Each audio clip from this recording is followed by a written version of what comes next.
Watches don't always have to be mega expensive to still be awesome.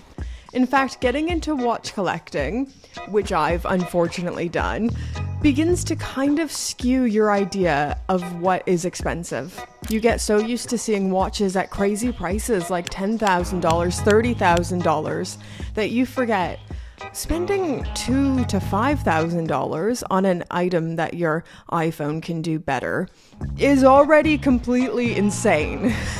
As much as we try to make it seem like we need these watches, we don't really. But today I want to talk about great mid-level watches that are underrated and don't get the love they deserve for the amount of watch they're offering. Let's just get right into it. Okay, is Omega underrated? Not really. They're a big mainstream brand. They get a lot of love. But you know, I still don't think they get as much love and praise as they deserve for how much watch you're getting at the price point. We don't deserve what Omega is giving to us for £5,000 or less. So the Seamaster 300. If you want a new model on the bracelet, it is just over budget at £5,100, but you could probably sweet talk them down to about £5,000. Or on the rubber, it is £4,800. Now, I know I've just done a video slagging off Omega for their new models and not being more available after nearly a year later, and I stand by all my critiques of how long this rollout has taken, but as a brand and what they offer, you really can't argue with the price point. So for £5,000, you're getting 300 meters of water resistance, the Omega Caliber 8800 self-winding movement with coaxial escapement, certified master chronometer, Metis approved, 15,000 Gauss, and a modern classic design that is absolutely iconic. Now, if it was me and my money, I personally wouldn't be getting a new Seamaster 300 as much as I love it, but I'd be going neo-vintage with the 225450.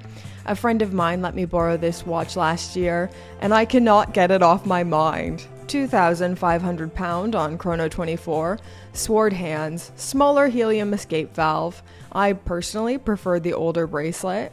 I think it is a bargain that we don't deserve.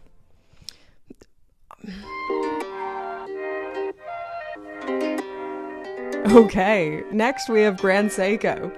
Just Grand Seiko. I couldn't even narrow it down to a specific model or reference because there's so many at or around the £5,000 price point, but I'll highlight a few of my favorites. Whilst trawling through Chrono 24 looking at Grand Seikos, I could not get over the price point of some of my personal favorites. So we have the 44GS 50th anniversary SBGW 289 with the subtle pink dial, 36 millimeters, and a manual wind movement. No spring drive in there for all the spring drive haters. This is the Grand Seiko I am most tempted by and could see myself adding to the collection, but your £5,000 could also get you a Shunbun SBGA 413 or a Skyflake SBGA 407. I was hands-on with the Shunbun last year, and I think it's probably the most beautiful dial I've ever seen. Just an all-round beautiful watch. And on a side note, in my full-time day job, I work with youth, and this is the only watch I've ever worn that a youth has complimented. So, it's pretty cool and down with the kids. I'm not like a regular mom, I'm a cool mom. Oh yes. All right. Okay. I don't even want to tell you guys about this because I want one of these, and I don't want people to know the deals there are that can be had on Breguet at the moment. This is me in a watch. I just love it. I'm so tempted by something like this with the small seconds, yellow gold, just beautiful. The guilloche, the precious metal, the Breguet manual wind movement. Aesthetically, this on every level speaks to me. I know it's not a watch for everyone, but it's definitely a watch for me. This is what I want next. I'm not even going to say any more about it, so I don't want it to become a thing. Not that I think I have the power to make things a thing, but I'm not even going to test it. Ho ho! Bet you didn't see this one coming. I was actually pretty surprised by this one too, the Habring Felix. So this is a watch brand I've been keeping my eye on for the last 2 years, and I can't get them off my mind. I didn't think it would be possible to find one of their watches at or around £5,000. But it is possible. For those of you who aren't as familiar with Habring, they are a husband-wife team, so Maria and Richard Habring, uniquely situated in Austria, and they founded the company in 1997. Richard Habring started his watchmaking career at IWC under the legendary Gunter Blum line and played a major role in the development of the double chronograph. Habring is a really mysterious brand, honestly. If you go on their website, it's really hard to find details about like how to buy their watches. Their About Me section basically doesn't exist. They're so hard to get a hold of and get information on. But that is a part of the magic and charm for me. If you love yourself a bit of independent watchmaking for at or around £5,000, you have to look into Habring. Alrighto, another watch brand. I couldn't whittle it down to just one watch, but I have brought it down to two, the Navitimer and the Super Ocean. Now, I don't think you can find a new Navitimer for under £5,000, but you can definitely find one on Chrono24. To me, the Navitimer is just so iconically Breitling. When I think of Breitling, I think aviation, I think pilots' watches, I think Navitimer. It's kind of teetering on too busy. There will be a lot of people who don't like the dial layout, but I kind of love it. I just think it's so romantic and takes you back to a different time. Then we have a watch that you can buy new for under $5,000, and that is the Super Ocean. So this watch got a bit of a facelift in 2022, and I love the way the new models look.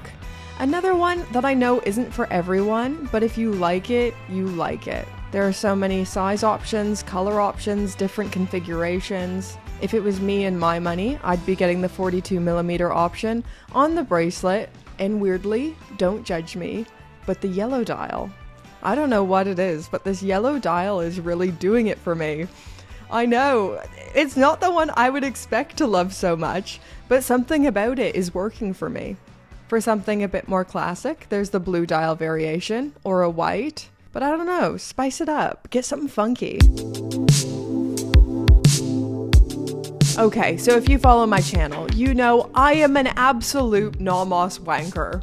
What they are selling between the £1,000 and £5,000 price point, it's unrivaled. What you are getting for your money, I can't think of another brand offering that same value. If I was to highlight a couple of watches from them, I have the Nomos Club Campus, which I truly cannot find a bad thing to say about it.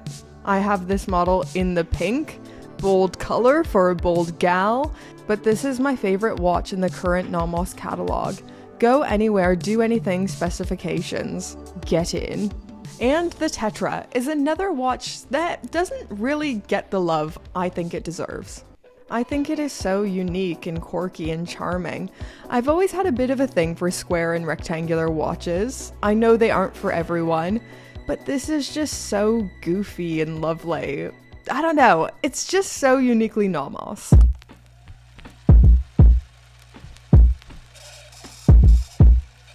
Alright, last but certainly not least, we need to highlight Longines. And they're another brand like Nomos and like Grand Seiko. I honestly cannot whittle it down to a single watch. There's too many watches that they're giving us that we don't deserve. If you are looking for something more sporty, there's the Hydra Conquest, the Legend Diver, or my personal favorite, the Spirit. For something more casual classic, there's the Longines 1832, or the Master Collection, or the new Record Chronograph. And if you're looking for a dress watch that doesn't cost you your year's wages, there's the Dolce Vita. This watch is giving some serious Cartier tank vibes, or my personal favorite, giving JLC Master Control vibes, is the Flagship. Longines as a brand just offers so much value for money.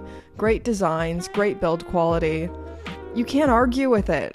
Okay, I've been talking way too long. There's so many more watches I could name. Maybe we'll do a part 2 if you guys like this video. But for now, do all that YouTube stuff, like, comment, subscribe, feed the algorithm gods. Hit him with the Patreon song.